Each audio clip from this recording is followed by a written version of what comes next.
I think that everyone could agree that the first season of Star Trek The Next Generation was definitely the hardest one to sit through.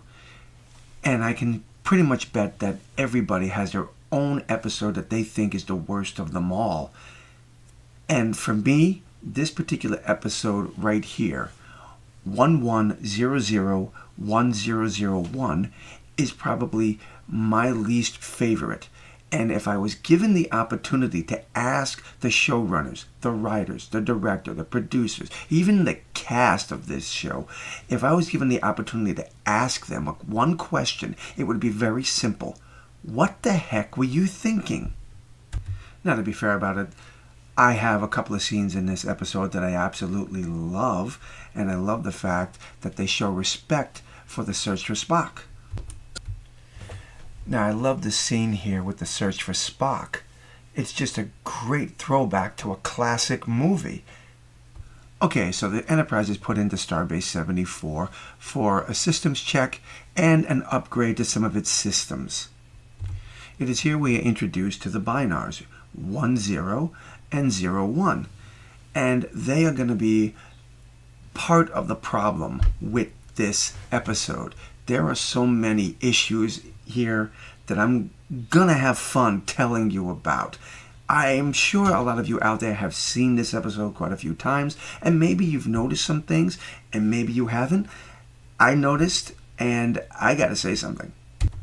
On the subject of the binars, I wonder sometimes if this is where they got the idea for the Borg, because if you look at the one on the far left, how his head is shaped more like the Borg Queen's head, it's just something to think about.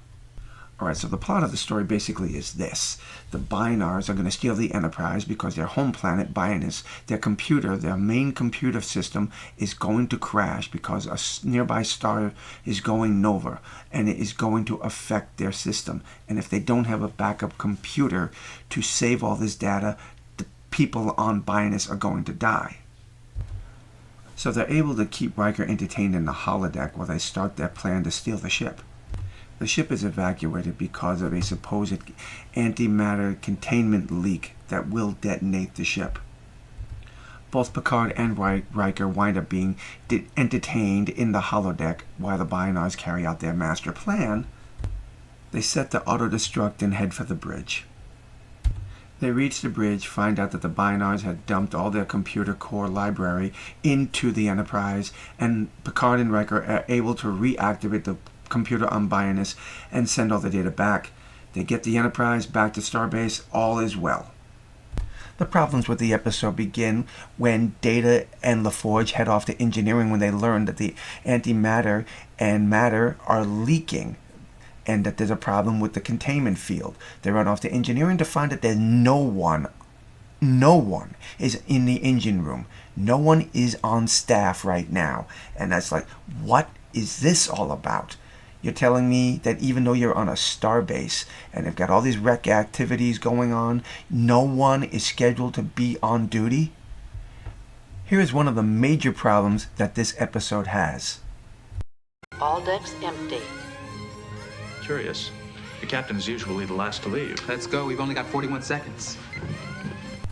I challenge you to go to that one scene and do a 41-second countdown. From the moment LaForge says we've only got 41 seconds, time it and see where your calendar or your clock goes off right in the middle of this episode. This ship should have been destroyed. If this was a real, actual event, the Enterprise would have been destroyed. Transporter room. We have to beam back and get them. You haven't time. This is Starbase 74. Another part of the scene that has a problem is, again, LaForge says, we've only got 41 seconds, let's get off the ship. They beam over, again, 41 seconds when they're on the bridge. And now they're asking, where's the transporter room? We've got to beam back to find Captain Picard and Riker. Really? You wouldn't make it. So they just got notification that the magnetic field is regenerating.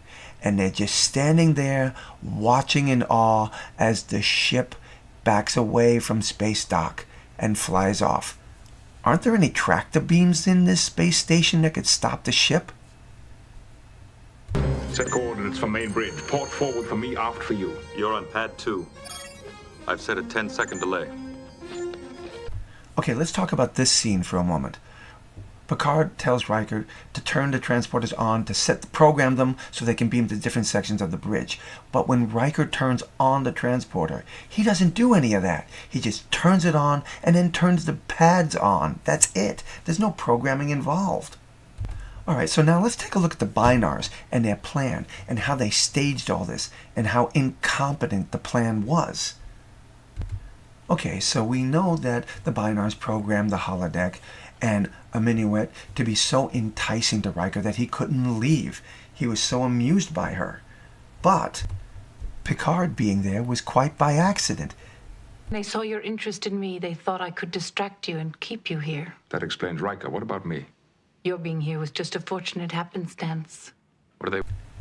Picard's being there was just an accidental circumstance. He wasn't planned to be there. He wasn't part of the plan, which makes this ridiculous. The Binars always work in pairs. Maybe that is also required. As you just saw, Picard and Riker had to work in unison to get the computer back online so they could dump the core back into the Binars' home computer system. So, if they needed to work in unison, why was it only Riker they tried to keep in the holodeck? Bridge access denied. Another piece that bothers me is the fact that they locked the elevators to the bridge. If they wanted Picard and Riker's help in reactivating the computer system on Bionus, why did they lock the elevators? Now, before I end the video, I do have to say there is one positive thing about this episode that I really love, and the fact that Riker is noticing how LaForge is teaching Data how to paint, and he offers up some advice. In the future. Really? Well, of course, think about it. A blind man teaching an android how to paint. That's got to be worth a couple of pages in somebody's book. Okay, so that is my reasons why I have a problem with this episode. It could have been so much better than what it was. It had a good idea, but the execution was so screwed up. Well, tell me what you think. Drop your comments below and let me know. And until the next time, my friends, I'm W.F.S. and God bless.